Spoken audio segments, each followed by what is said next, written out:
moving on to our next question, and we'll start with Preston this time. 1 in 8 women live in poverty.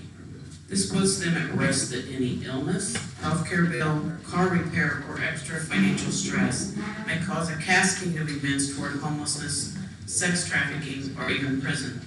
What social safety net do you feel needs to be supported and improved to help women in poverty, and why? So 1 in 9 men also live in poverty. Poverty is an issue that requires a search to its roots, and I'm afraid that just safety nets do not help people out of poverty. We can't expect to fix the issue just by throwing more money at it. I'm not against safety nets. I think they're good and necessary in a civilized society, but I think we should ask if the federal government is in the best position to provide them. I argue no. Local communities and governments are in a better position and have better understanding of their own communities and how they need help. This is why we need to stop sending all of our money to the federal government in hopes that they will send it back the way we want. Now, in terms of the root issue, I blame inflation. It's only 2 to 5%, and it sounds low, like it's not a bad thing, but the truth is we have lost over 90% of the value of the dollar since the 1950s. Bad government's reckless spending and printing of money is destructive to our currency and the society which depends on it. Consider my dad. In 1970, he made about $3 an hour working at McDonald's, minimum wage. Did you know that $3 would be worth now about $20? So then the minimum wage was effectively about $20. He bought a new car with that minimum wage. So what do we do, raise the minimum wage? I don't think so, because this is just a Band-Aid. So the real issue is with the fiscal irresponsibility in Washington. If they were not destroying our currency, then poverty in America could be virtually eliminated on its own, because you could go and get any job and make a nice wage. So we need fiscal responsibility, balanced budgets, and an end to inflation. Thank you. Well, I want to start by agreeing with something that you said, that I think it is important for us to look to local communities to administer and to really be aware of the way that the social safety net is working and who's falling through it. It is local knowledge that makes these systems work, but it is important to have those nets in place.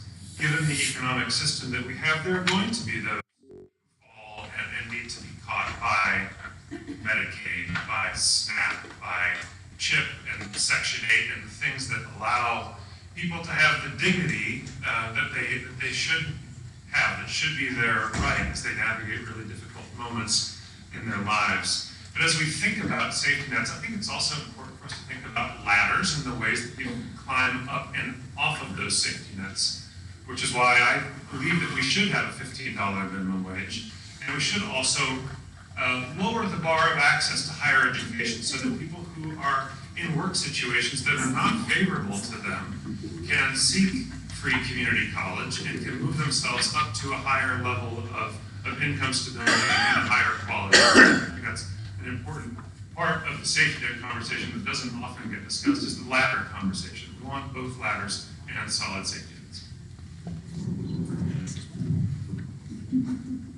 I think that everybody up here signs one, support strengthening our social safety nets. I would be remiss if I didn't take this opportunity in discussing these safety nets to discuss why we have to have these safety nets. And that is because of this corporate-controlled Congress that has failed to act on some of the things that I've been talking about for a long, long time. I've been pushing for 25 years for a single-payer healthcare system that would benefit all Americans, and in particular would benefit women. I talked to, as John Ebel just mentioned, I push passionately for a $15 an hour minimum wage, and then that minimum wage to escalate according to inflation thereafter. That's something that would also impact women's lives tremendously in a positive way. And I support tuition-free access to higher education and trade schools so that people who want the opportunity to improve their economic lot in life would have that opportunity. And these are important areas of differentiation between myself and some of my primary opponents. We've been waiting for these things for a long, long time, and we've had incremental steps, and we can't wait any longer. With regards to single payer, we've got somebody dying every 15 minutes in this country just because they have the wrong insurance. 100 people a day, 3,000 a month. We have a 9/11 every month in this country because we won't move forward on single payer because we've got a lot of Republicans and Democrats in Washington that are owned by insurance companies. I think you're going to hear us say a lot of the same things up here on some of these issues, but I want to speak a moment about poverty. I was born and raised in Centralia. It's about an hour from here. And the levels of poverty in Centralia have been growing dramatically in the last 30 years. And there are a lot of communities just like Centralia across the 13th district, across the 12th, across the 15th. This is a common story that we're seeing in our communities. And it's something that we need to start focusing on and tackling in both at the federal level and at the state level. And the issues have been ignored for long enough. We need to focus on poverty at both the urban areas and in rural areas. And we need to be fighting so everybody has access to health care. Health care is a human right. It's not a privilege. We need to open up Medicare so everybody can get it. We need to be fighting for a living wage. We need to be fighting for the social safety net that Bruce Rauner has been dismantling in the state for the last 4 years. That includes early childhood development, it includes breakfast in schools, it includes housing. The list goes on and on and on. And the problem that we're facing is that the people who are in charge of this country right now are trying to dismantle all of the gains that we've made, but we have not gone far enough. And it's time we start fighting for a progressive agenda and not be afraid to do it. And that's how we're going to start changing this country.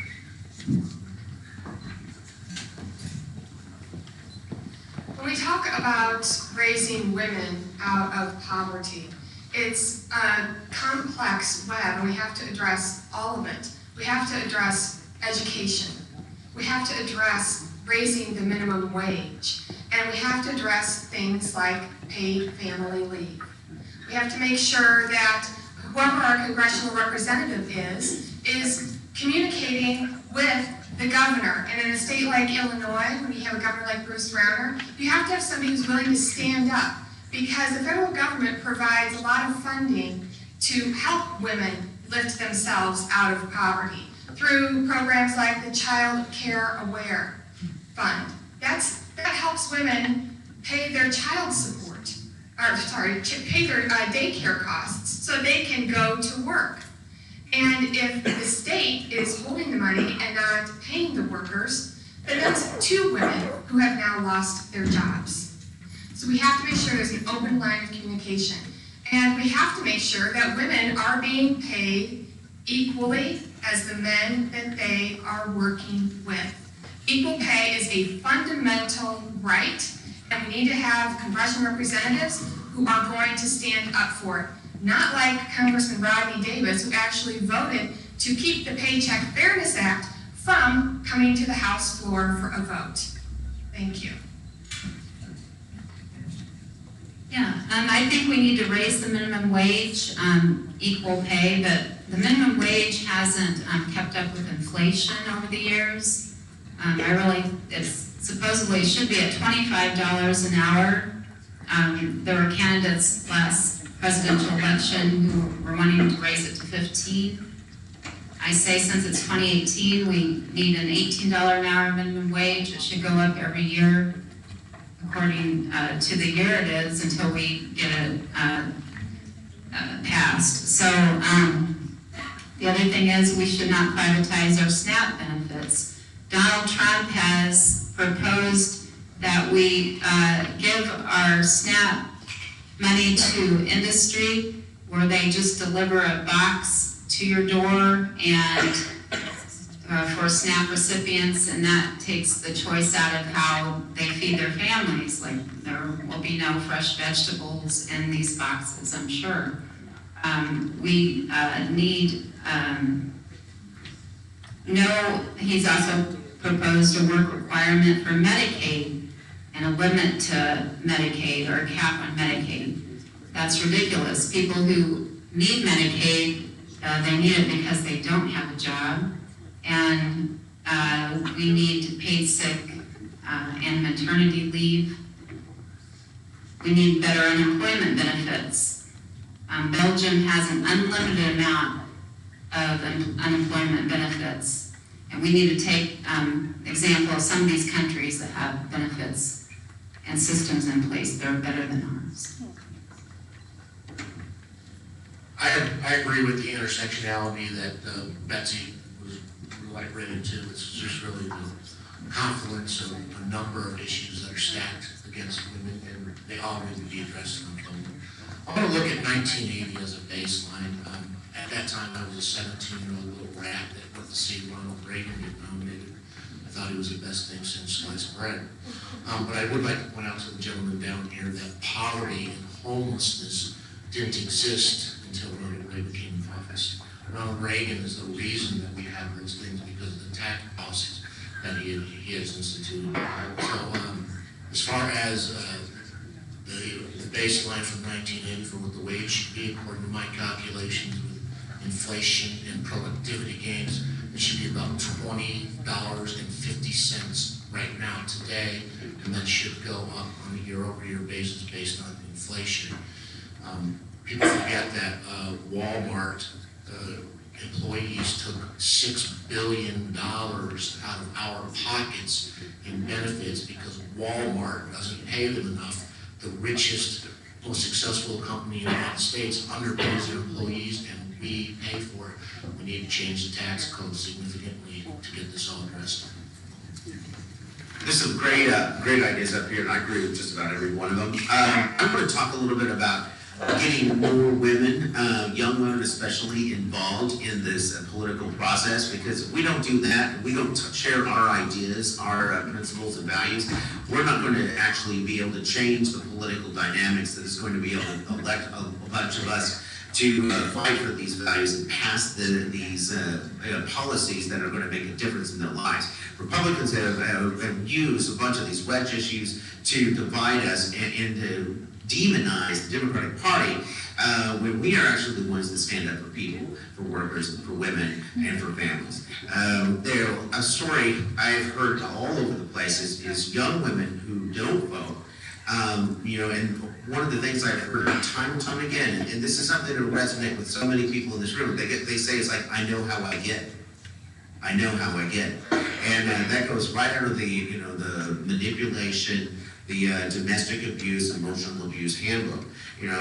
We have allowed, as Democrats, the Republican Party to just use an intimidation, bully kind of circuit in most of our communities without us coming out and standing up for people, standing up for women, standing up for what we would do, which is making a difference in their lives, in their economy, and in their bottom lines. That's what we have to do.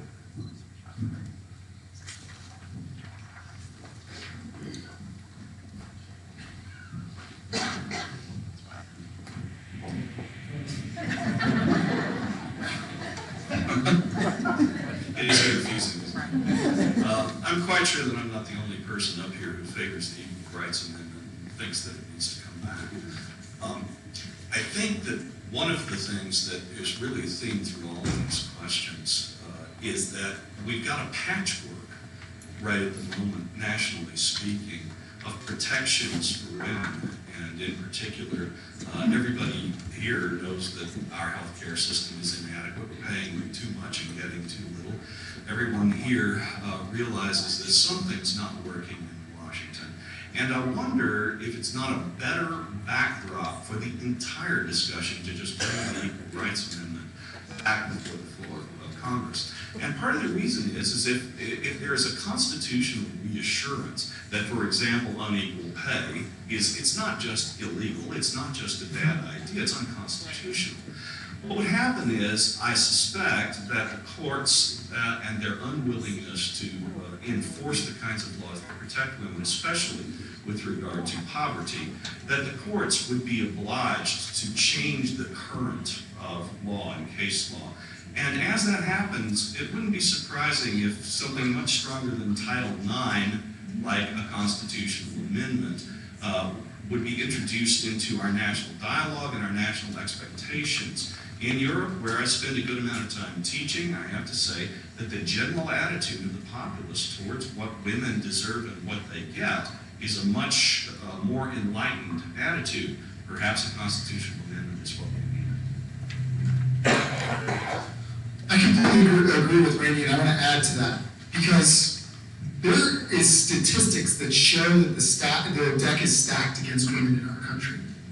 Women have already surpass their male counterparts in higher education.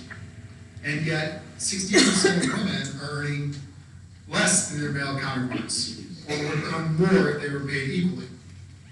We need legislation to protect equal pay. We need legislation that makes it illegal to pay less. And this is not just a moral and ethical issue, it's an economic drag on the American economy. We know, research has shown that if we ended the gender wage gap, we would add an extra $4.7 trillion to the US economy over the next 10 years. That's a whole lot better than the trillions of dollars in debt that we're seeing from this tax scam that the GOP has put out. So we need to stop looking at this as social safety nets and start looking at it as human rights, as smart, common sense economics. When we have a society that is equally paid, equally represented, it's better for us not only socially, but economically as well. And that's what we have to get to. Thank you. Lucky me, I get to go last on this one. So we need to pass the Equal Rights Amendment. We need to raise the minimum wage because that will immediately help with the ability to lower the number of people that women who, in terms of their wage cap. We also have to protect organized labor, okay? And here's why. The National Labor Relations Board, they protect the ability of the government and the authority of the government to go after bad employers who discriminate against women. And Congressman Bost voted to undermine the authority, he just did it last fall, to undermine the authority of the National Labor Relations Board to go after women, to go after bad employers who discriminate against women. So we have to protect the authority of the National Labor Relations Board. We also have to make sure we have affordable child care. And there's a couple ways we get at that, but one of the ways we get at affordable child care is going after the issue of pre-K education. We have to fund public pre-K education. We have to have that. That'll cover a huge part of the child care issue, and it'll also get at a huge number of issues that I see as a prosecutor. I have a group of folks who are prosecutors and sheriffs that have lobbied for pre-K education for the past 8 years here in Illinois. We've got to make that a national thing. We also have to have paid family leave, paid maternity leave, paid maternity leave. You also have to go after equal pay, and obviously we know that there are policies to get us there, legislation that has to be passed, but you have to have leaders that don't just talk the talk, but they walk the walk. I have almost 60 employees. The majority of my employees are women. 70% of the leadership positions in my office are women.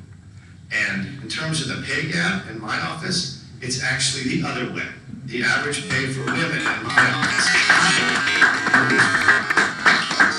That's one way you get headed the right direction. You have leaders that are going to lead by example and do and follow through on what it is they say that they're going to do. This is the next question. We'll start with John. The United States is the only developed nation that does not mandate paid parental leave.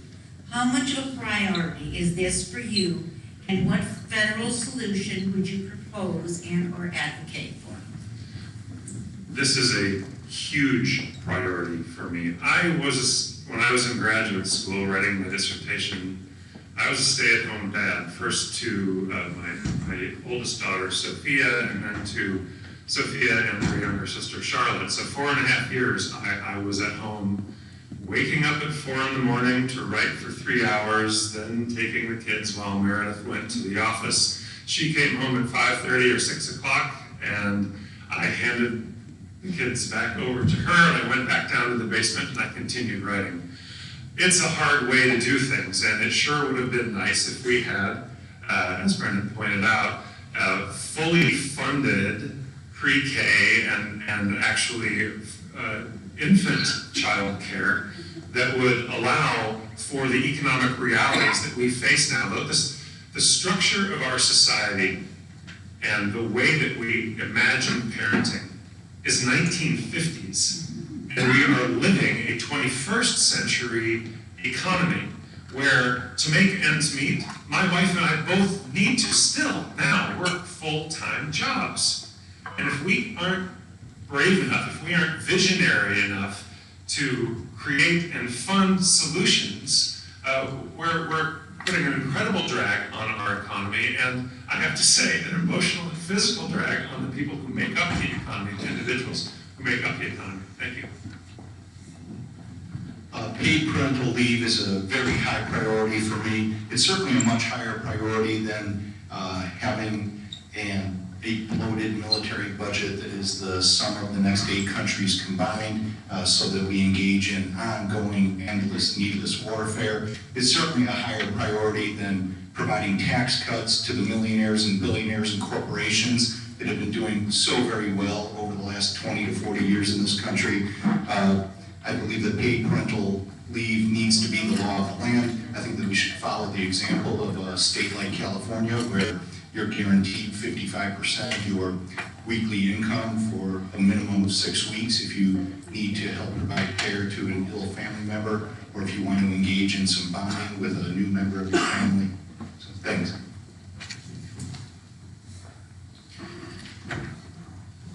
I agree that we need paid parental leave in this country. It's very simple. I've been through this issue myself with my wife. We both work. It was very difficult for us to both maintain our jobs and transition into parenthood. There's too much of a burden, especially on women, to maintain their careers while also trying to adjust to a newborn, whether it's the first, second, or third. There are cities and there are states, as David mentioned, that have been doing this. We need to be pushing this in the Congress as well. And I know Ivanka Trump has talked about it. Well, it's not good enough. We need to have our members of Congress pushing it, and we need to get it done. And, you know, I'll say this. We need to get the Equal Rights Amendment passed in this country. It has been, since the 1970s, we've been sitting on this. I participated in a rally in Bloomington with this, and on one hand, it was nice to see so many people together and pushing for this. And hopefully Illinois is one of the few states that has not ratified it. But it was also discouraging because I met a lot of women who said that they were young women in the 1970s and they're fighting this, and they're still fighting. And I just want you to know that as a member of Congress, I'm going to do everything I can to get that thing through. And I think if we have an Equal Rights Amendment, I think it's going to be easier for women to bring lawsuits if they're discriminated against for having children, and then that pay gap becomes an issue. Because you see it over and over and over again. Men and women are on track together, and then women become moms, and they fall behind on the pay scale, and it's unfair and it shouldn't happen in this country. I think that paid family leave is a critical component to women moving forward economically. It's important for families' economic stability. And study after study shows it's important to the health of both mother and child. I think it's important that any family leave that we put in place is gender neutral, because we need everybody involved. Now, more than ever, as John pointed out, you know, things are different. Two-parent working families are the norm. And so we need to make sure that we are supporting both. And we need everybody to buy in to making paid family leave a priority. And there are some companies who are doing it. Companies like Etsy, companies like Nike are really forward-thinking. And what I'd like to see at the federal level is the federal government to incentivize even more corporations to move in that direction.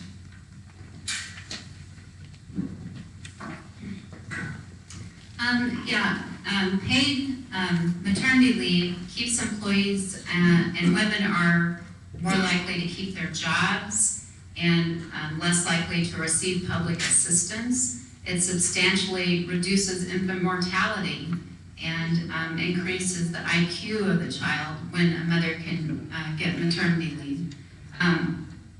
But the plan that Ivanka has actually takes maternity leave from one's Social Security. So that's not a plan I think we need to call our congressman, because it would actually cut your Social Security benefit for the rest of your life, taking it a maternity leave out of Social Security. And it makes Social Security just another asset to tap, and we don't want to get into that habit of taken out of our Social Security. But really, 16% of employees in this country offer paid leave, while in Europe, 480 people there receive 480 paid days per child. And I say people because that also includes the father. So think about that. That's more than a year they get off per child. So the right would say, oh, I'm out of time. I'll have to do.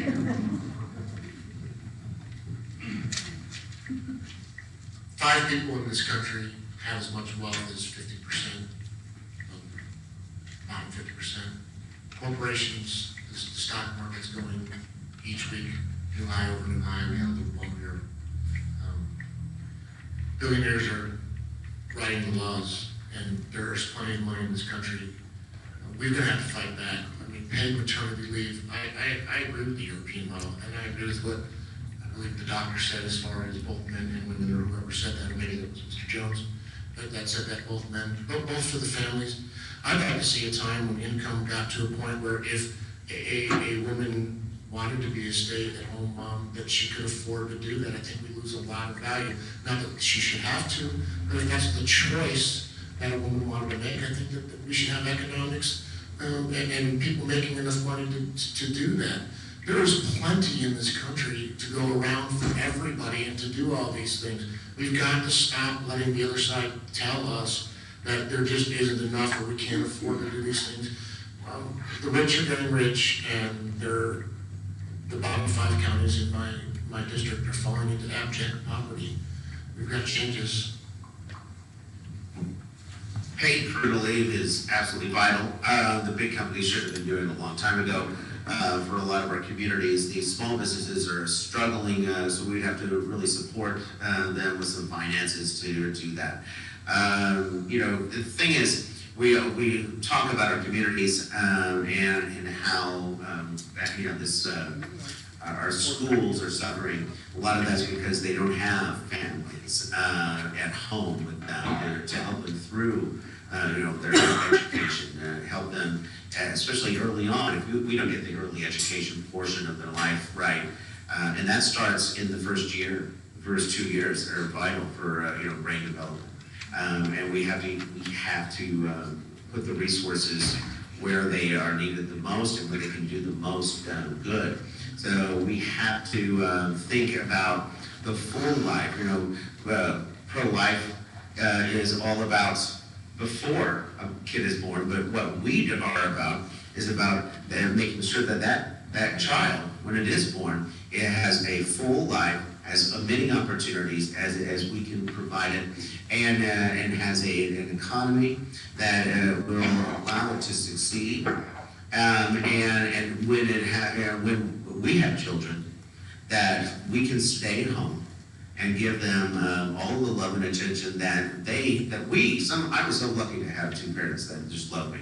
And we should give our children that same opportunity. Thank you.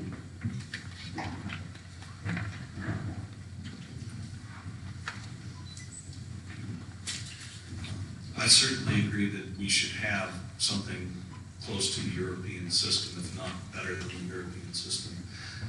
We can afford this. It's not just bloated defense budgets, but probably, I don't know that the math works out exactly.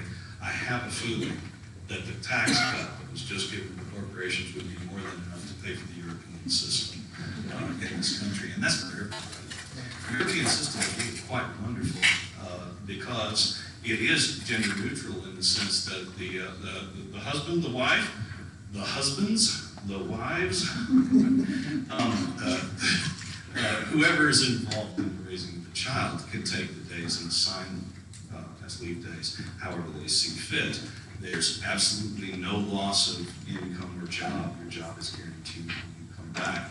Being a member of the European Union requires that a country adopt this kind of policy, and some countries go beyond it. They actually have even better plans. I don't see any reason at all why we can't do exactly the same thing here, except that we seem to want to give Walmart more money than we want to give families. And it is hypocritical for that other party, and he who shall not be named. Brendan has done it, but I was wondering if anybody was going to actually say Voldemort's name. But in any case, we certainly not only can't afford this, but we need to stand up to the people who tell us that this is too expensive. Compared to the defense budget, this is nothing. It's not a drop in the bucket, and it makes everybody happier. It doesn't only make us happier, it also makes us more productive, and it increases our GDP. Look, the European countries with the largest or the most comprehensive gender-neutral parental leave programs are killing us in GDP per capita. They are smoking us, which means higher tax revenues, which means a better economy. See, we have to look at this all as quality of life and humanity in our policies and politics. And the reason why we've lost sight of that is because we are so addicted to PACs, super PACs, political loophole contributions, corporate donations, that we can't even make a single common sense moral decision in Congress because we're so addicted to this money in politics. And I want to bring up something because Brendan brought up unions. We need to talk about unions because unions can no longer just have turned into a political organization fighting for candidates. They need to take up these battles. We want parental leave, unions get behind it. I know the teachers union is the most diverse union, but the labor union is not so diverse. Diversify, strengthen, get women involved, fight for parental leave. We've got these new battles, these new labor battles that the unions need to be a part of. And that's how we're going to make unions stronger. That's how we're going to get unions behind these types of battles that need to be fought for our future and for future generations. Thank you. Well, I've been drinking coffee for an hour and 45 minutes, so I'll try not to yell at you this time. Make sure I don't have the microphone in my nose. And that's good, because I don't want to get in an argument about organized labor, that's for sure. But I will tell you, every single one of the folks that fall under the AFL-CIO umbrella, as well as ASME, as well as SEIU, folks that all, I'm very proud to have their support, are all for paid maternity leave. They are fighting like hell for it every day, and that's why they are supported candidates every day for that, people who believe in that and will stand for that. It's not something that we really, any of us should be paid. Now, my man Preston here might have a different world view on this, and that's fine. God love him for being here, and he's entitled to be here and express his opinion. But we all should absolutely be paid. This is a fundamental human right. This has got to be part of a broader view of healthcare. I have, like I said, a majority of women in my office. I would prefer to have a law that makes me do it.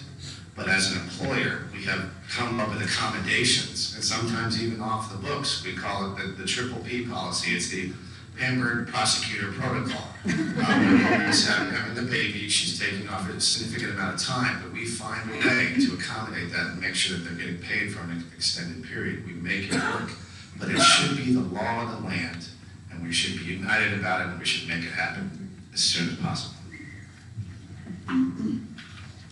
Well, I get to go last this time. Hey, Randy, I like your ponytail.